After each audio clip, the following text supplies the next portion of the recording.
gorgeous Thursday morning here in Memphis in the Mid-South. It's like 56 degrees outside. There you go. There's the queen. Smile.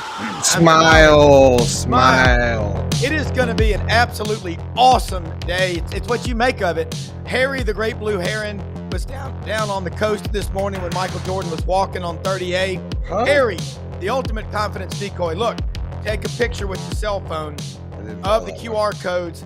And we are on Twitter, Facebook, and YouTube. 8 channels live simultaneously. Take a picture, share, and like. Brendan and I, as he says, cannot emphasize that enough. Talk. Yeah, you can pretty much figure out what we're doing 24 hours a day. We're on all the time. Yeah, we really are. We've got a lot of great shows. We added an LSU show, Go for the Goal with Frank Duffy, on Fridays, and we got Kevin Skarbinski, Buddy Martin, Lauren Meadows. We've got Die Hard. We got this show. So let's get cranked up. Matt Dean, the coach in Memphis, John Hartwell in Fairhope or Monroe, and Shane Matthews will join us momentarily from Gainesville. He's just now wrapping up his morning show that he does. But guys, where do you want to get started? There's so many great games this weekend. You know, we got Florida going out there to College Station. You've got Auburn entertaining Georgia at home. They're going to try to break that streak. I'm old enough to remember when Auburn, Georgia was a rivalry. Yes, can remember it, boys, when Auburn won. That was 2017. And they lost to them in the rematch, the SEC championship game that year. But look, okay, yeah. We're gonna bring in Shane Matthews right now. Yeah, and there's just so much going on. But you know, guys, Shane, good morning, and thank you for checking in with us. I know you're going from one show to the other. It's like a 4x400 relay. John Hartwell is on. He knows you, has known your dad, and also Coach Matt Dean in Memphis is here with us, and of course Brendan Martin, executive producer in Ocala. Shane, calm us all down. You gave me some great advice. I was talking to you on your show. You had me on, and I said, what would Coach Spurrier say to you before you ran out of the tunnel? And all the excitement and all the chaos.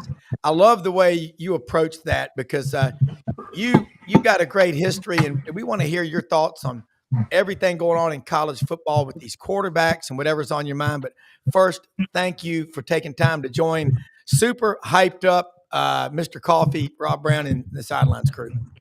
Glad to be here, guys. Shane, when you look at the landscape in college football and you see all these quarterbacks that are coming in with the accolades like an Arch Manning, DJ Lagway, and then there's Ty Simpson, who's a fourth-year junior at Alabama. What do you think these guys, what's different versus back when you played? Well, I think social media, they got all these Elite 11 camps, things of that nature, the combines. Yeah, I never went to any of that stuff. I also played 3 sports until I went to college. I don't think kids play enough sports now. I think too many people specialize, and I think it hurts them when it's all said and done. So if anybody's listening to this, you got young kids or grandkids, tell them to play every damn sport they can until they go to college, and then you can decide. I look at quarterback play. I mean, you can go back and you look at all these Elite 11 quarterbacks, and hardly any of them ever play college football, right? They never pan out. I think too many people get enamored with size, arm strength, and speed. None of that really has anything to do with playing quarterback. It's decision-making, accuracy and anticipation, mental and physical toughness. That's what Coach Spurrier always looked at. That's what I look at. I think that's why you look around the country, one of my closest friends, Kerwin Bell, his quarterback, he probably has the best quarterback that nobody knows about in America. The kid was 46 for 46 in the game the other day. Yeah. In the game, 53 of 56. Offered, I think. Phenomenal. Kerwin says he's the best passer he's ever seen in his life, and he played with Dan Marino with the Dolphins. But I think Lane does a phenomenal job. Trinidad Chambliss, he ain't big. He doesn't have a great arm, but boys, he got great feet, makes good decisions, he's accurate. So I look at those type of things. I don't care how big and strong and how hard you throw a football. It doesn't mean no good. Ain't going to win a lot of games. Yeah. John Hartwell jumping here with Shane Matthews. That right there, Nobody can tell it like that. That was a brilliant dissertation. I love that. How you doing, Shane? It's been a while. Yes, sir. How are you? Doing well. Hey, I got to send regards from the Gula. I was in Pascagoula last week and ate dinner with Brad Lott at Bozo's, and he said to tell you hello. And I was telling Rob, Brad said, yeah, ask Shane about when his dad played at Ole Miss and played. He was the only guy who wore cleats and no socks and got his nickname Indian Bill. I love it. Very, very true. I think a lot of people don't realize. I mean, I think the Gator fans that listen to my show, they know how much I love the University of Mississippi, Ole Miss, because my dad played there. My mom was a cheerleader there. And, I grew up in the Delta up in Cleveland, Mississippi. We didn't move to Pascagoula until my junior year of high school. So I really only lived down there for 2 years. But, we got deep ties to Ole Miss in my family. Yeah, no doubt. Well, hey, that's interesting you bring up Kerwin, because I know when I was the AD at Troy, we talked about Kerwin, and that guy hadn't done anything but just continue to win. I'm now on the other side in the search business, so I am. In fact, I'm gonna call you to catch up soon. And Kerwin is an outstanding coach, but He really is. Yeah, you look at the quarterback play, and I think you're exactly right when you talk about social media and what's going on. But last week we had Matt Stinchcomb on, and a guy in the trenches, and he referred to it as it's too much pajama football now. He said this 7-on-7, that's pajama football, and I think mental and physical toughness at the QB position. I think people don't give enough credence to that, but because again, these things where the guys wear a yellow shirt in practice and they don't get hit or anything like that. Did you wear a yellow shirt when you were in high school or in your days in Gainesville playing? I did in high school, but believe it or not, we did wear yellow jerseys as quarterbacks with Spurrier. Here's an interesting story. I never got hit in practice. Shane, I don't mean to interrupt you. We're having some audio trouble. Brendan was saying, could you pick up your mic or maybe the Bluetooth, because we're getting kind of a. Well, I'm just got on. That's perfect. All right, I'll just hold it right here then. Is that better? That's perfect now. Yeah, there you go. Oops, perfect now. Yeah, go ahead. Yeah, so I did wear a yellow jersey. All the quarterbacks did under Spurrier. We never got hit. I didn't even wear a chin strap in practice.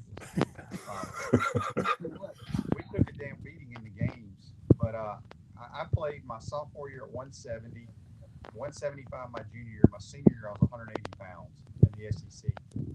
Never missed a game, and I took a beating. But, I think, I've always said I think guys are blessed. Like, you got a strong arm or you're fast or whatever the good Lord blesses you with. I think some people are blessed with being injury prone or not being injury prone. And I was lucky I wasn't. But back to the 7-on-7, I've never understood this 7-on-7 stuff and these people videotaping it and showing highlights from it. That ain't football. I could go out there right now at 55 years old and light it up in 7-on-7. I mean, until the bullets are flying and these 300-pounders are coming at you through the A gap and coming off the edge and you got to move and you can't see, that's quarterback play. But 7-on-7 is not quarterback play. Matt Dean, jump in here. Shane Matthews. All right, Roman Harper, the truth broker. Shane Matthews. Stinchcomb's the Punisher. Shane Matthews just delivers. I love this. This is everybody needs to hear this. Trent Dilfer, are you listening? Hey, Shane. Pleasure to be on with you. I grew up in the Midwest, and I'm probably going to take you down a road you never thought you'd be asked this morning. But I'm a big Chicago Bears fan, and in 2001, you were on a team that went 13-3, won a division. I think Dick Duran, rest his soul, was your head coach. He was a defensive guy. And I think in the division round against Philadelphia, you actually got in the game because I think Jim Miller, the quarterback, got hurt. Mm-hmm. And obviously you lost to Philly, but you had 2 cups, you had 2 stints with the Bears. And I think my question is, growing up playing for offensive people, legends like Coach Spurrier, how was it to be a quarterback in probably one of the most defensive-minded franchise in the history of pro football? Well, I was lucky, as you said. 7 of my 14 years I was in Chicago, and it's a great franchise, great city. They love the Bears, but all they talk about the '85 Bears, right? That's right. But it's a hard place to play. I mean, they haven't really had great quarterback play there. I mean, you go way back, I guess McMahon. I don't know. I mean, they've had a million quarterbacks, and I was one of them. Had some good games in Soldier Field and had some horrible games. But playing there, it was special. It's probably my favorite organization I played for just because of its history. Shane, there's some. I think something's covering up the mic. We can barely hear you. I guess it was my hand. Oh, I'm sorry. That's what it is. Yeah, I think that's what Brenda said. I apologize. I didn't mean to interrupt you. Okay. Yeah. So perfect. Play. Dick Duran was a great coach to play for. Loved the guy. Real calm, cool, collective. That was a good team we had. And like I said, Jim Miller and I basically kind of alternated when we weren't hurt in those days. But that was a good Bears team for sure. Shane, these quarterbacks. Let's talk about Arch Manning for one of them to start with, and then DJ Lagway. I love the Mannings. I've got a farm, lifetime rights down in Lambert, Mississippi, in the Delta on 49. Love Cleveland and Clarksdale and Abe's Barbecue. You grew up in the Holy Land. My grandparents are from Helena. I didn't know you were from the Delta, man. Yeah. I mean, I'm a bigger fan. But when you look at Arch and the criticism he's coming under now, if you were his coach, how would you be handling it? Well, to help him. Yeah. Arch probably has had more pressure on him than any quarterback since his two uncles, right? Probably more than them, playing at Texas and what have you. I thought he played pretty damn well against the Gators. I will say this, that Texas offensive line, now that's the only time I've seen them play this year was live. They ain't very good. And I don't know how they're going to handle Oklahoma's front at all. That was one of the worst performances from an offensive line I've seen in years in college football. Thought Arch moved around. He's extremely athletic. He's a lot like Granddad, how Archie played back in the day. Yeah. I think he's going to be fine. I don't think Texas is as talented offensively as they've been in the past few years. And I think, quarterbacks are usually only as good as the players around them. I don't think he has a great supporting cast. Yeah. Shane, you're the color analyst on the Gator Network, you and Sean Kelly. And Steve Spurrier, your coach, said it was 3 or 4 plays ahead of everybody else. That's the way you are on the radio. So everybody watching, do yourself a favor, download the Gator Athletic app and listen to these Gator broadcasts. I mean, I remember last year coming back from an Auburn game back to Lake Martin. It's about 30 minutes listening to y'all. I think it was the LSU game last year. But do yourself a favor, put the radio on, sync it with the TV. Doesn't matter. Turn the TV down. Listen to what he says. John Hartwell, jump back in with Shane Matthews. Hey, Shane, want to touch base on 2 hot topics, if you will, that have come out here in the last 2 or 3 days, and they both have a college and NFL component to them. But the news coming out yesterday from the NCAA, which, again, the NCAA, for a long time, the NCAA's rule book was way too thick. It should have been, about 1/10 of the pages. The latest thing coming out yesterday is the ability for college athletes to gamble on professional sporting events. I want to get your take on that. And then the second one, again, 2 topics here we could probably go on for days on. The second one, Belichick's conversion from the NFL to college, and reports coming out that is quickly crashing and burning officially. But and probably the kiss of death, both he and the athletic director at North Carolina coming out last night and saying, I'm committed to Bill Belichick as being our coach, and Belichick saying, I'm committed to turning North Carolina football around. Well, I'll start with the Belichick. I don't know what's going to happen there. They're a bad football team. And again, it's year 1. I think people thought he was going to walk in and win a bunch of games. And it will take some time if he stays there, in my opinion. I thought part of the reason he took that job was because isn't his son, the coach in waiting or something along those lines? If he were to retire, I thought I read that. He's defensive coordinator. Yeah, he's got 2 sons on the staff. Yeah. Right, but I thought one of them was like, when Bill retired, he became the head coach. I thought that was part of the contract. Maybe I just read that wrong, but I don't know what they're going to do there. I don't know if he makes it or what. I don't follow the ACC that much, especially I don't follow North Carolina. On the gambling portion, it's crazy today. I don't know how you can even control any of it because, back then you used to have to call someone to place a bet. Now you pick up the phone and you can bet. So, and there's commercials all over sporting events, right? Supposedly you can go in like Major League Baseball parks and bet right there with, so it's just part of our society now. And I don't know if it's good, bad, or what, but it's kind of bizarre in today's world. It reminds me of back in college at Auburn, the Monday afternoon fire sales. Guys in the fraternity house would have to sell a lot of stuff to pay off Vinny the Knife, Joey Bag of Donuts. It's like guy walking around with a limp. Shane, the SEC race, Florida, talent. I think Florida has the best high school football players in America because of the track and field programs there. We talked with Antonio Cromartie on our Die Hard podcast a couple of weeks ago, who played at Florida State. He is out in Texas now getting into coaching high school. He said within 15 minutes of him, there's 2 high school stadiums that were built in the last couple of years, north of $80 million apiece. He said in Florida, we didn't have that kind of stuff. Talk about the difference. But I mean, as an Auburn grad, Auburn makes a living in Georgia and Florida and always has. But you talked about the multi-sport part of it. How that is so big. Track and field is your insurance policy, in my opinion, for every sport you play. Yeah, there's no question. I mean, I would say anywhere down here in the South, Louisiana, Mississippi, Alabama, Georgia, and Florida, tremendous athletes all across the board.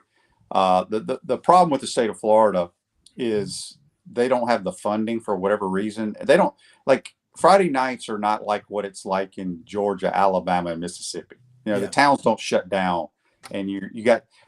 I do a lot of work in Georgia, and the facilities at these high school teams are ridiculous. Yeah. Nobody in Florida has those, but Florida doesn't pay their high school coaches well at all. They don't. It's terrible. That's why you lose a lot of coaches to the state of Georgia because of the pay. But yeah, I mean, Texas is a different world when it comes to facilities for high schools. Yeah. But you throw Texas and all these southern states in there, there's tremendous athletes year in and year out. Yeah, and that is interesting. We're going over to Atlanta to see our oldest daughter that went to Alabama. She's still a good person, and we got to go over there and see her because everybody in my family's all. I'm married to Evolve for life, Shane. I got crazy. I got somebody's always happy around this house, but we're gonna right up there by Buford High School. Oh, that's ridiculous. I mean, it's right there by the Mad Italian, one of my favorite restaurants there in Dunwoody. But it is insane, Matt. We look in Memphis. I went to Christian Brothers High School. Oldest all-boys school in Tennessee since 1871. Tom Nick Stadium, Landers Field, one of our sponsors. Thank you, Landers Ford. But Matt, that's an interesting take. 23 million people in Florida, all that money and everything, and they don't want to fund the high school football like that. That's shock. Well, from a recruiting standpoint, Shane, I've coached 35 years at a Division III school in Rhodes College in Memphis, right? So one of the things we will always go to Florida, not so much from the perspective of the talent, but the fact that there's no Division III schools in the state of Florida. It's all D1, NAI, or Division II, right? So we have success on the academic side. We're highly academic selective to find student athletes from the state of Florida just because there's not any Division III competition. And last question for you. What impact, it looks significant to me, did Dallas Wilson have for the whole Florida offense getting back healthy? And he had a great first game back, out. If he can stay healthy and they stay healthy, I said last week on this show, we have an old saying in basketball, the conference season doesn't start until you lose a home game. And Florida hasn't lost a home SEC game. They lost an SEC game on the road at LSU, which a lot of people will do. Can they make a run if they can keep this offense moving in the right direction? Well, our record under Coach Napier is not real good on the road in the conference. Right. So we can see. But Dallas Wilson, we knew he was highly touted because he initially committed or signed with Oregon and got out of it. And we got him, saw him playing the spring game. And, it's a spring game, right? Usually you kind of set that up for success here and there, get the fans excited. But when I look at receivers, I always say that dude looks like he should be playing at Ohio State, right? Yeah. They have a ton of receivers in the league right now, and they all look the same. He looks like one of their guys. He is a big, powerful guy. Yeah.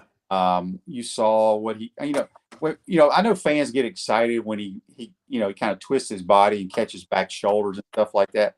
That doesn't get me real excited because you're supposed to do that, dude. Right. You're playing at the University of Florida. You're a big time wide receiver. Yeah.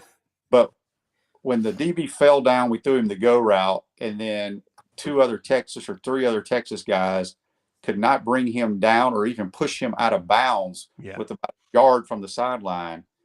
That showed you how strong he was and how athletic. So, yeah, he can make a difference. Now, again, that was the best game that we've had under Billy Napier in his 4 years, coaching-wise, playing-wise. So hopefully we can build on that moving forward. Yeah. John? Yeah, Shane, as you look at the SEC, and obviously we still have 7 weeks to go.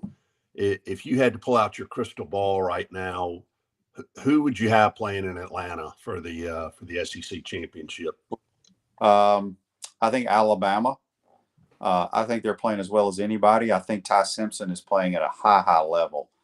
I've loved their creativity that they've been doing offensively under Ryan Grubb. Look, Ole Miss, they don't have the so-called 5 stars that a lot of these other teams do, but Lane can coach them up now. He can scheme you. Yep. And the next 2 weeks, after this week, they're going to destroy Washington State. Then they go to Georgia, and I think they go to Georgia, and I think Oklahoma's at home.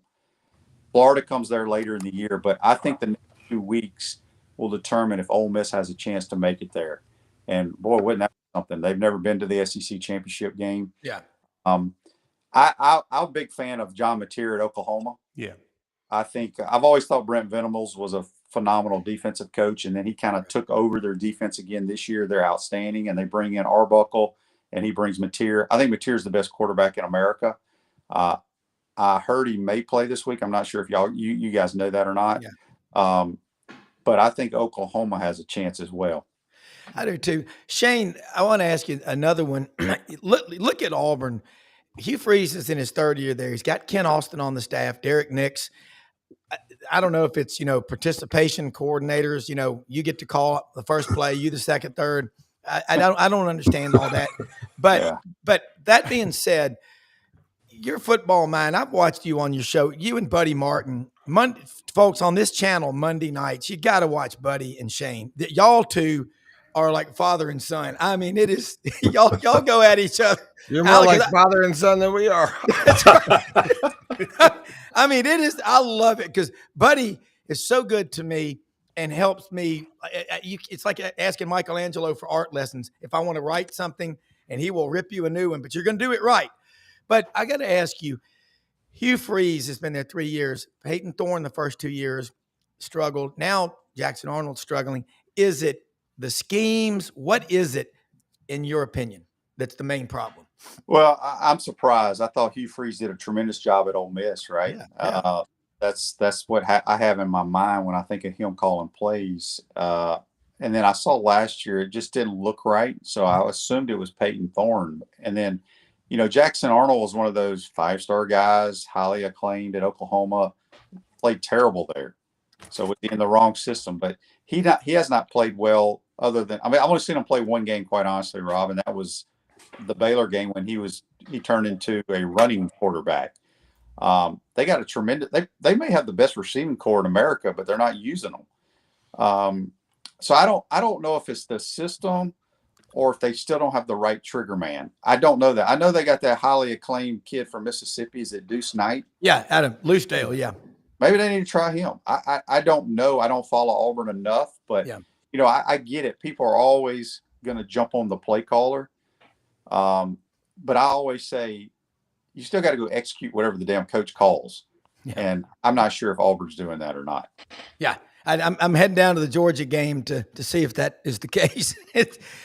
But SEC football, Shane, it's a quarterback league. Another one, before I go back to John, DJ Lagway, you get to be around him. You're up there in the booth. Again, you see things like a sniper does when he goes deer hunting that other people just don't see. You hear things. DJ Lagway seems like he's getting better and better with every rep. Yeah, he missed a lot of time. DJ, he's a gifted passer. everybody thinks he's a dual threat guy. Last year, I've been watching him. I thought he was a good scrambler at times, but I didn't think he was a great runner. I think he's a really good thrower.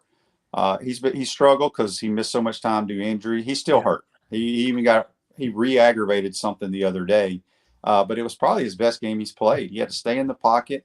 I thought they simplified things for him against Texas. They kept the ball outside the numbers on a lot of his throws. It was almost like, okay, DJ, you get this look, you're going to take your steps and you're going to fire it out there to Dallas Wilson or somebody on the outside. And then he threw some deep balls. I say on my show, I've been saying ever since I started doing radio, the easiest and safest throw in football is down the field. It's take your steps, look a guy off, and launch it. You don't have to worry about trying to find a passing lane or throwing a guy open across the middle in a dig route or whatever. But DJ's getting better. But we also blocked people last week, and that helps. So if our offensive line plays well. Yeah. Matt, John, jump back in here. We got about 5 more minutes with Shane, and thank you so much, Shane, for taking time. We got to do this again because this is like clipping a course in the MBA program at Florida in the business school. Shane, Go ahead, Matt. No, I was just going to say quickly, I think you made a great point, Shane, about that Oklahoma front. The combination with Venables and that defense, and then Mateer, when he gets back with that offensive coordinator he took with him from Washington State, they seem to have the perfect identity on both sides of the ball when Mateer is healthy. I just, talking about the run we got coming up here, man, I really like you mentioned Alabama, but I like Oklahoma too. I just think defensively they can hang in there until Mateer gets back with everything they do up front. Yeah, I think they beat Texas this week, and the other team I left out, which was stupid, are the Georgia Bulldogs. Yeah. As long as Kirby's there, they're going to be in the hunt. Yeah. I mean, Matt, John, jump back in here with Shane because I have Georgia to win the league playing Alabama, so I got to stick with it. Yeah. Yeah. Speaking of Alabama, they go to Missouri this week, and Missouri, has surprised some folks early. The emergence of Ahmad Hardy, the leading rusher in the SEC, and from Lawrence County, Mississippi, and when I was at ULM this past year, and Ahmad was a true freshman and led the nation in FBS rushing, and then blows up in today's world of NIL. Do you think Missouri can hang in that game, Shane? I do for a little while. I think Alabama's really hitting their stride right now. Now, Missouri hasn't been tested, so to speak. It seems like the conference when Missouri came in, the league office kind of gave them somewhat of an easy schedule every year. I've been to Missouri twice now doing the radio. That place will lull you to sleep, especially if you play at 11 a.m., which this game is. So, I'm not a big fan of the 11 a.m. kickoff, but it is what it is. I think Eli Drinkwitz has done a great job at Missouri, but I think it could be a game early, but I just see Alabama hitting their stride and kind of taking control of the game in the second half.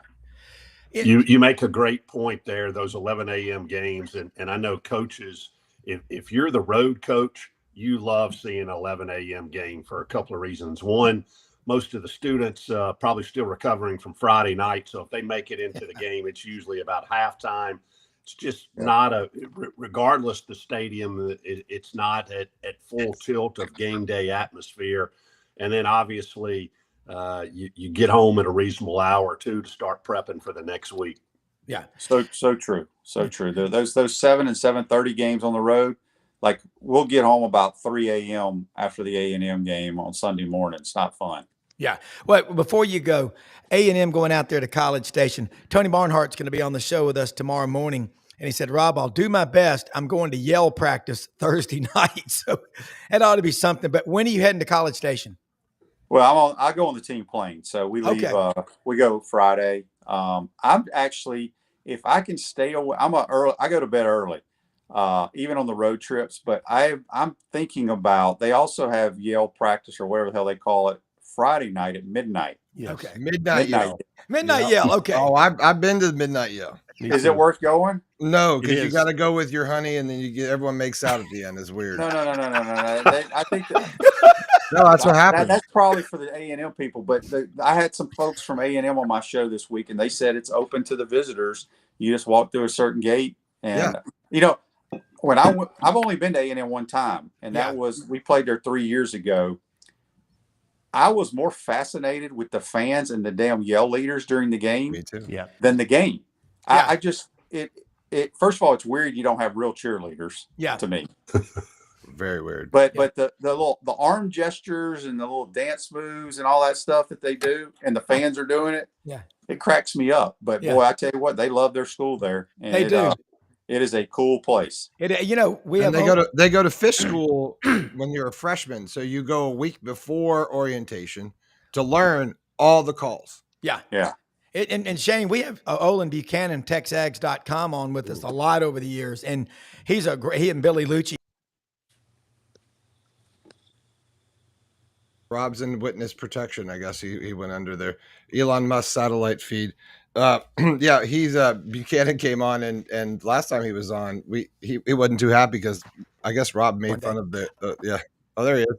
Yeah. Sorry about that. I don't know Go what's ahead, going Rob, on. he froze up. Yeah, froze up on it. Froze up. But Shane, they've got over 20,000 students in the College of Engineering out there. I remember when they came in the SEC, Pat Dye was on Feinbaum and he said, I'm going to tell you something, Paul. He goes, that's about as good a fit as you can find. They got all that tradition and that Army Corps cadets and that old collie dog out there, and they stand and the tradition, and they're going to fit right in, Paul. I ain't seen one like it. But it is going to be fun. But Shane, let people know how they can follow you. You do a great podcast show every morning, an hour right before we come on the air. So what a way to start your morning when you're up there running, working out, mountain biking, whatever. But thank you so much, more than you know, for sharing your time with us. And we definitely want to do it again soon. Yeah, anytime. My show is called Pot Up with Matthews in the Morning. It's on all the different platforms out there. We've been doing it for about 6 years.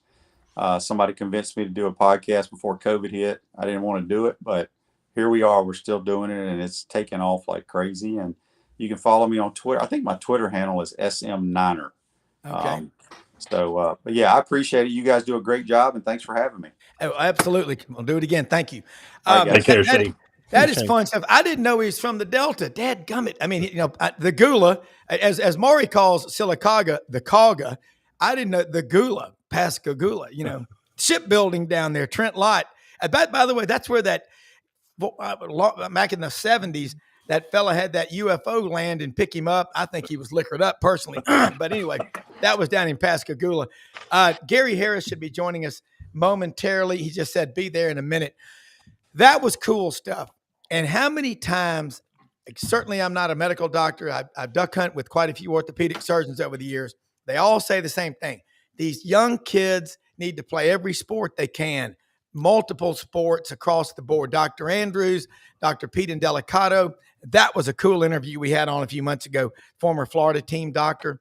But Matt, Brendan, John, that's cool to hear. When you listen to Shane on the Gator Network with Sean Kelly, Florida Gator football, it used to be brought to you by the citrus growers of the state of Florida. And as Perry Mason, one of our loyal viewers from Lake Placid, Florida, says, a lot of those citrus farms are gone now. And it's a different world. But thinking about the Throwin' Mayo and Kerwin Bell from Mayo, Florida, that's tobacco country up there. That him as a coach. What's the name of that quarterback who hit 46 consecutive passes last weekend? We need to know his name. Yes, I think it's the guy at Western Carolina. I think Kerwin is still the head coach for the Catamounts in Cullowhee, North Carolina. Catamounts. I remember. You know what a catamount is? Anybody? It's a mountain lion, like a cougar or a pan. There's about 32 different names in the nomenclature for the cougar. Like we got them around here in Arkansas. On the river bottoms, and you'll hear them at night. Wow! May it scare you to death. Okay, so you talked about that Missouri-Alabama game. You look at the games coming up this weekend. Arkansas is at Tennessee. Bobby Petrino, one of the more likable guys in college football, he'll be taking Arkansas up to Knoxville for that game. And Josh Heupel, one of my favorites. What do y'all think happens there? I have a question for John. Being the recruiter now, John, Is there any chance that Petrino can make a run and keep this job, or do you think that's just a formality? They've already got a short list. What do you think? Here's what I think. From a pure coaching standpoint, he should be in the mix. Right. Candidly, the baggage, and no need to go into that. It's the heavy. Baggage. I don't know if he gets the job. My understanding, hearing from multiple folks, obviously there are 3 or 4 very significant factions in the fan base or in the donor base at the University of Arkansas. And I understand that one of those factions has already weighed in and said, over our dead body, will he be the head coach? Now, whether that plays out or not, who knows? But from his standpoint, he has nothing to lose. I mean, this is No doubt. This is his audition, and I expect they will pull out the full bag of tricks in Knoxville this week. Now, is that enough to win the game? Who knows? But I think it'll be an entertaining game for sure. Well, one thing, and this is what I think happened. I talked with Dudley Dawson yesterday on the show, Inside Arkansas. I think when Petrino got there, he got every bit of money he could before the defense did for the players and all. And so the defense was depleted because Marcus Woodson, Travis Williams, Deke Adams, they didn't forget how to coach. They didn't get football lobotomies. Now, there are some coaches in the SEC that I believe are living brain donors, but that's too long a list to talk about. We'll talk about that later when Brother Theodore comes on the show. But Gary Harris from Tuscaloosa, I'm anxious to hear his thoughts. Yeah, Gary is trying to get in, Brendan, if you can see him. He said, I don't know. I don't see him, but he's texting me. But, I think when we start looking at, Missouri, Alabama, Florida, at Texas A&M, there's Gary. Apologize for the technical issues. Brendan said I was sideways, but You were sideways. Yeah, you were like that. And Rob doesn't understand. I'm like, Rob, orientation locked. He's like, I don't know. It's like your web thing's off. Yeah. Well, here we are. It's just your orientation's Am I locked straight that way. now or am I still sideways? You're sideways. sideways. Gary may be the one that's Yeah, running that's the fine. rest There of you us go. may all be Yeah. sideways. Yeah, that's fine. You can go that way. That's fine. Perfect. Gary, first off, thank you so much for sharing your time with us this morning. Catch him, WVUA Channel 23, sports director in Tuscaloosa, folks. Does a great show right after this, Tide 100.9 in Tuscaloosa. Put the app on your phone, and then Tider Insider TV Tuesday nights with our good friend Rodney Orr of Tider Insider. Gary, this Missouri game, what are your concerns? What's keeping you up at night, or what's making you say, we got this? Well, I mean, neither one. I mean, it's an SEC game on the road. I mean, it's what it is. If you don't play well, if you're Alabama and you don't play well, you're going to lose the game. I mean, you've got this is a 5 coming off the bye, one of the best rushing teams in the country with a back that's dynamic. I still can't believe when he came out of Lawrence County High School in Monticello, Mississippi. And I mean, obviously, John's probably already spoken to, but he was begging for offers from the SEC and couldn't even get Southern Miss to offer him. And, he went to ULM and had a huge season and parlayed that into the SEC. But if Alabama doesn't play well, they'll lose the game.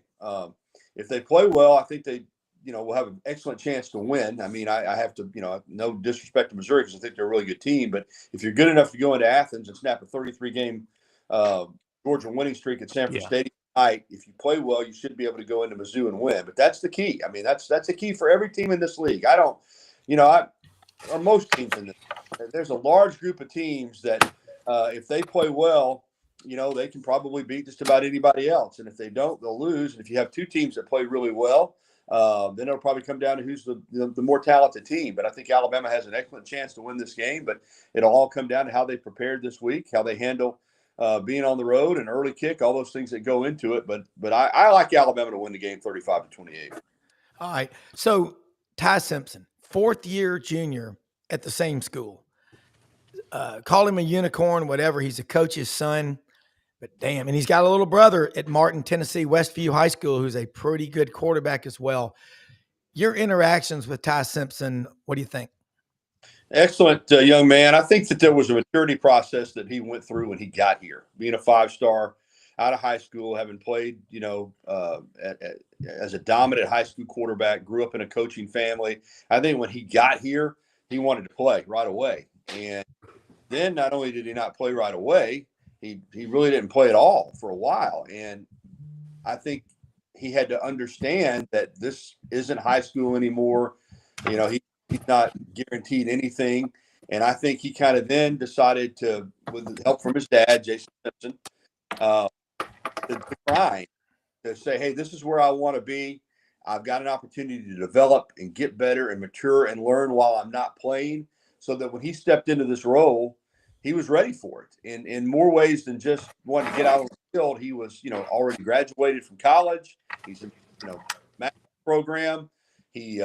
He knew what to expect. He'd been played for Coach Saban for 2 years, already in his second year under Coach DeBoer. So he was a first-time starter at Florida State, but he was much more mature than your average first-time starter. And he was ready for the moment. And clearly he's got the skill set that probably is even beyond what I thought it would be. I expected that he would have a chance to be successful. I did not expect that at this point in the season. I think he's one of the best quarterbacks in the country. Yeah, and the thing I said after the Florida State game was there were some guys that definitely got an LOM on their transcript or lack of effort in the Alabama game, but the one guy that did not stop hustling, fighting and scratching and clawing was Ty Simpson. There's your leader, no question. He's the alpha and the omega of Alabama football this year. John, jump in here with Gary Harris. Yeah, I think Gary makes a great point there about Ty Simpson. And I know, in the age of NIL now, you hear some horror stories about, financial mismanagement of some of the money these kids have. But I think also having solid counsel, and that's not always mom or dad. Obviously, Ty Simpson is fortunate to have a coach as a dad.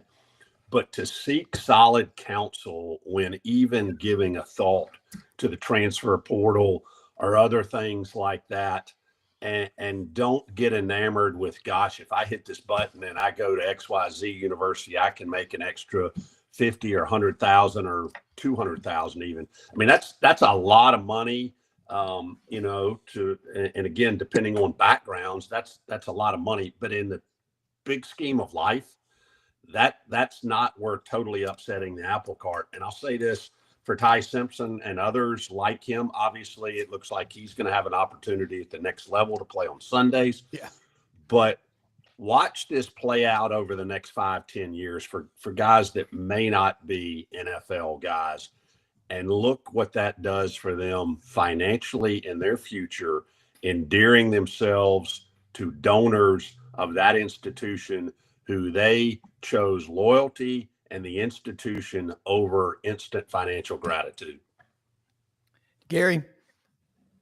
Yeah, I mean, I think that John there, and certainly he understands it from an institutional standpoint, but he's right. I mean, for the guys that stay in a program and just what he said, endear themselves to that fan base, they're going to have opportunities outside of football when they're done. And also, I think, too, with the NIL era, you see a guy like Diego Pavia who maybe he'll play in the NFL. I'm certainly not going to say that he won't, but I think he also understands, that he may be in the highest earning time of his life. So, he is he's doing everything he can to make as much money as he can right now at Vanderbilt. And even though he denied that report that came out, there's no doubt that lawyer is looking into trying to get him even another year at Vanderbilt next year. So you've got players like Ty Simpson who have been at one school the whole time, and then you get players like Diego Pavia who transfer in and their profile is raised. And this is a different time for college football players, and the ability to make money and earn, in some cases, a large amount of money for these guys, can keep them in college and can keep them looking for extra eligibility. And in Ty's case, he'll be eligible for the draft, obviously, after this season. And I'm seeing now that he's being mocked into some first-round drafts, but he'll have options. If he doesn't want to go to the NFL, either to come back to Alabama or go to another school and earn more money for another year. So, yeah, it's a great time to be a college quarterback. Yeah, and I mean, Matt, Monday night at the Touchdown Club in Memphis coach Ryan Silverfield, I asked him about financial literacy. He said it's a requirement every Wednesday for every student athlete at Memphis. His football players have to take it. And what he's selling to these kids for NIL is Memphis has that $25 million pledge from FedEx because the Smith family, big time supporters of Memphis. But then the Hydes, the AutoZone people, the Lowe's people, they're getting these internships and working with the people that run FedEx while you're there. That's a powerful thing to sell. But at the end of the day, you got to perform on the field. And Alabama, the roster is 1 or 2 in the country. I expect them to win at Missouri Saturday. I don't think it'll be easy. It'll be a full 60. Matt, jump back in here with Gary Harris. No, John and Gary, you're spot on. I also think what's interesting about quarterback play, I think it's a lot like point guard play as a basketball coach. Continuity matters. And I'll give you an example, John and Gary. I'm going to connect Dante Moore and Ty Simpson here. You know, Dante goes as a freshman, 5-star, Detroit, Michigan, plays for Chip Kelly, starts 5 games at UCLA, transfers back to Oregon, a team that he initially committed to, sits an entire year behind Dylan Gabriel. He could have made a lot of money elsewhere, guys, but he stays there, you know, and now he's having a really nice year. And Ty Simpson, obviously, similar, different paths, but having a father as a football coach and just that mentorship in terms of, hey, you know what, it doesn't have to happen right away. And I think so many times there's so many examples of people and it doesn't work out. And John, you know this better than anyone. Some of the institutions you've worked at, your coaches have done a phenomenal job of getting high school talent in there and then seeing the rewards for other schools down the line. We're in a different era, guys, and really the Vanderbilt quarterback is so unique. And you're right. He could end up, you never know. I mean, he could end up on an NFL roster because he's got a toughness, uniqueness. I probably, as a head coach, wouldn't want some of the things said before the Alabama game, but you know what? He won last year, you know, and honestly, if you take away some of his turnovers this year, game would have been a little closer. I still think Bama would have won. And right now, kudos to Kalen DeBoer. After that first game, it could have went a lot of different directions, Gary, but you guys right now are on the right track. And I think you go to Missouri and I think you handle your business. I think first half is probably pretty competitive. And I just think line of scrimmage matters, and I just think eventually you'll stop the run. I hope that's what I think. So, Gary? Yeah, I do too. I mean, I think, like I said, if Alabama plays well, I think they should win the football game. I am encouraged by the defensive line. I thought the second half defensively was the best half of football they played all year. I mean, Vanderbilt had the one drive that ended in the interception when they got the red zone, but outside of that, they didn't move the football at all. You know, they had 113 yards rushing after the first quarter and rushed for 22 the rest of the way. So, and offensively, they're good. And Miller makes them better. I mean, there's a reason he was the starting running back, and he's a guy that he can pass protect, he can step up and handle the blitz. He can pass catch. Obviously, he can run the ball. And then you look at the wide receiving core, the tight ends, and the way Ty's playing. So I think offensively they'll be fine. It's going to come down to, again, can the defense slow down Ahmad Hardy? I mean, he is. From what I've seen so far this year, I think he's the best back in the country. So he's a handful, and the guy behind him is good, and the quarterback Browne can run the ball. So and they can because of their running game and the way that it's they can scheme you up. They can get you flowing to one side, and then they can run a bootleg back the other way, and you might not have anybody on that side to defend it. And Alabama, that's one area Alabama's gotten better at, but their backside containment has not always been good this year. So that's the thing that worries me from an Alabama perspective. But if they can slow down the running game a little bit, I think Alabama will score points. Gary, you watch a lot of college football. You're in Tuscaloosa, but you look around the league and around the country. What's really catching your eye in the SEC this year? Just the parity, just what we were talking about earlier, that, in the past, you'd have those 3 or 4 teams or a couple teams that you knew you felt like were above everybody else. And you can kind of see that team or teams and know that there were certain games that you just felt like, they're going to, Saban had games, let's be honest. I mean, a lot of games that Alabama played under Saban in the SEC were over at halftime. Yeah. I mean, it would get, 40-something to nothing at half. Yeah. I think those days are gone. And then maybe every now and then there's an exception to that. But most of the time in the SEC, what you did the previous week does not necessarily mean you're going to have success the next week. Matchups are important. You look at Auburn is 0-2 in the league, but they played at Oklahoma and at A&M and had a chance, if they had any offense at all in those games, would have had a chance to win those games. Yeah. You know, and they're hosting Georgia, and I think there's a lot of people feel like Auburn can win that game. So that just speaks to where we're at in this league. You know, Mississippi State should have beaten Tennessee. They didn't, but they should have. And then against A&M, you know, they eventually wore down. Their defense did because they didn't have any offensive support, but their defense at Mississippi State played great at A&M for 3 quarters plus in that game. So every week you got to try to figure out a way to win the game that you're playing that week. And you can't look at brand, or you can't look at, you know, what you did the previous week. That particular game is unique, and it's going to be a back and forth type of thing. And there'll be a team, you know, there's a team right now that we're talking about probably that we say, oh man, that team could win the league. And 3 or 4 weeks down the road, I bet they're going to have a couple losses. And maybe there's one of these couple loss teams that gets on a roll. So I just think it's wide open. That's the thing that struck me the most is, you know, maybe outside of Kentucky, who I still think capable of winning some games, and Arkansas because of the flux that they're in with their coach, and you know, Mississippi State, even though they flashed early, I'm not sure they can hold up. But, you know, the other 13 teams, I think you can just juggle them up and put them out there, and, you know, it's a coin toss. Well, my good friend Maury Gaston from Sylacauga says that after the number 1 team in the SEC, 2 through 16, it's kind of like the top 20 players, the golfers on the PGA Tour. It's a couple of strokes difference, and just, you know, how they're feeling that day. John Hartwell, jump back in with Gary. Hey, Gary, here's a hypothetical for you, and you're gonna smile when you hear the hypothetical. Put yourself in the shoes of Greg Byrne. It's you know, fast forward. It's a 9-game SEC schedule. It's one of the years where you have 5 SEC road games, and you have a home game against XYZ University that you can sell for $5 million towards NIL to take the game to Nashville. Is it worth $5 million NIL money to take away a home game from Tuscaloosa? It really, John, just depends on where you're at financially in your you know, organization. I mean, you know, Auburn's doing it to go to Atlanta. I've already heard from some Auburn fans that don't like it. You know, they want their home games to be home games.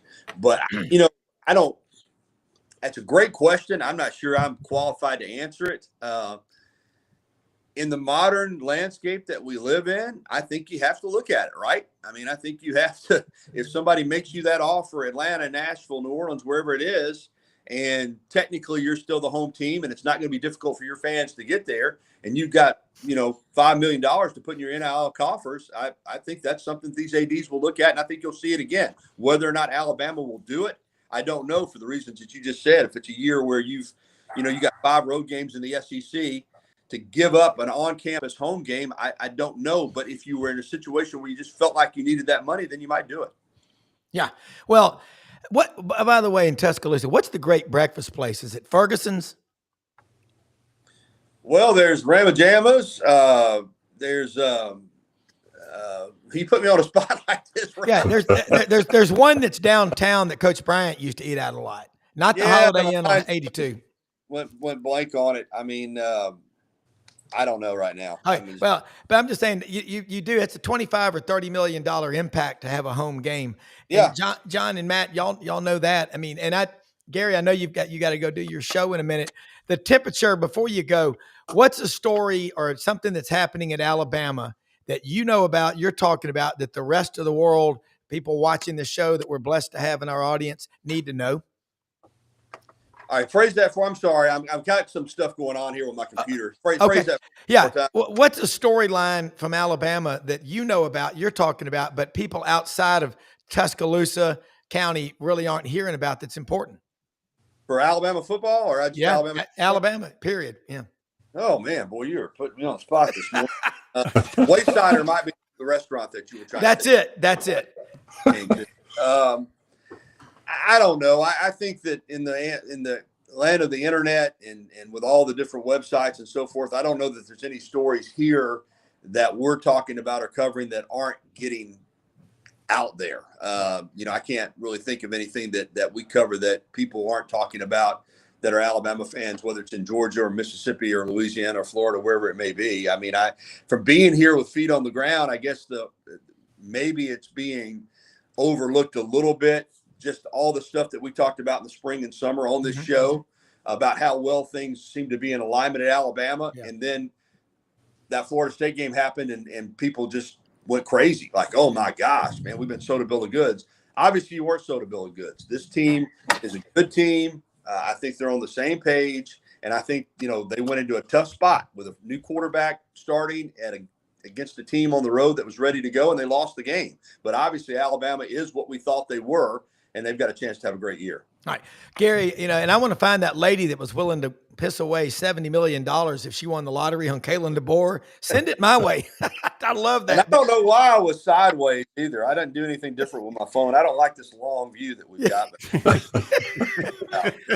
I'll tell you what, it's above my pay grade. I've got Albert Einstein, our executive producer, and understands all that stuff. But Gary, what are you going to talk about on your show today? Well, I've got Ellis Johnson coming on. He's always fun. D. Orlando Ledbetter from the AJC, the Falcons Report, Jeff Spiegel from 3340. So we got a jam-packed show today, 9 o'clock. Thank you so much. We'll do Thanks, it again guys. next week. All right. Okay. See you, Gary. Yeah, you get that. Brendan told me it's the orientation thing on your phone. I don't know how that thing works, but man, guys, it gets locked. But guys, this is fun, man. Shane Matthews came in, and I know we had to work through that. This is like flying a plane through a thunderstorm at 30,000 feet. Sometimes you just deal with it. But great conversation today, guys. John Hartwell. And John, you're down there with College Sports Solutions. When are you moving to Baldwin County to Fairhope? Yeah, that's hopefully before the end of the year, hopefully before the holidays, trying to coordinate kids and houses and all of that stuff. But looking forward to it. I'm back and forth down there some.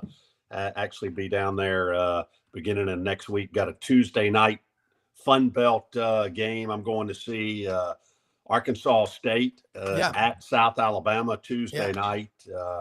What did I see last night? We were talking about Petrino earlier. I didn't realize his son-in-law is the head coach at Missouri State. I saw that watching some of that game last night, and they beat Middle Tennessee. But I think last night was the start of 49 consecutive days you can watch football on TV. That's a dream for those of us who watch any level of football. I'm hearing it, the collective screams from all the wives and girlfriends out there. It's just 49 straight days. But you know what? And it just is nothing. There's nothing like college football. I mean, it really. But if you can run into Phillip Rivers down there at Fairhope, we'd love to get him on the show. He's one of the guys that a lot of people say, get Phillip Rivers on there at St. Michael's High School down there in Fairhope. Matt Dean, John Hartwell, thank you more than you know for sharing your time with us. And I'm going to come watch Matt's basketball team play and celebrate college sports, man. They're the best we got. Thank y'all. All right. Guys, thank y'all. You bet. You too. All right, let's say something about Landers Ford, people. They got in a 2024 Heritage Bronco yesterday. Brad Bellamy told me about. If you're looking for one, go to Landers Ford, Poplar and Houston Levy, where Germantown and Collierville come together. $500 off for SEC Sidelines audience members. You know what Ford makes? Expeditions, Explorers. They make the Broncos. They've got sedans, SUVs, the F-150 truck series, the F-250, the King Ranch. Huge inventory. Nobody will work harder to put you behind the wheel than Brad Bellamy, the general manager at LandersFordMemphis.com. And they're right down the street from our good friends. We love them. Hewlett and Dunn, boot and clothing company on the historic square in Collierville, Tennessee. Hewlett and Dunn, remember, every day they're getting 15, 20 boxes from Barber, Filson, Stetson, Pendleton, Schaefer, Duckhead, STS, Devil Dog Jeans, Wrangler. And Ariat's got some of the best looking stuff you'll find anywhere. Over 7,000 pairs of boots. And if you need to get your boots restored back to life, nobody does a better job than Hewlett and Dunn at repairing old boots and getting them looking as good as new. They're open every day of the week except Sunday. HewlettandDunn.com. Right down, the next one is Rumble Boxing. How you fight is how you live. Engage both sides of the brain. Open every day of the week. Union and McLean in Midtown Memphis. How you fight is how you live. And Hemp for Pros, professional athletes, the gummies, the energy, the chill, the lights out, topical gels and lotions for pain They do a great job. That is Dave Bartu of College Football Matrix. So look, most often we see the face of Christ in the least among us. Stay tuned to this channel as often as you can. Thanks for watching. Have a great day, everybody. Make something great happen.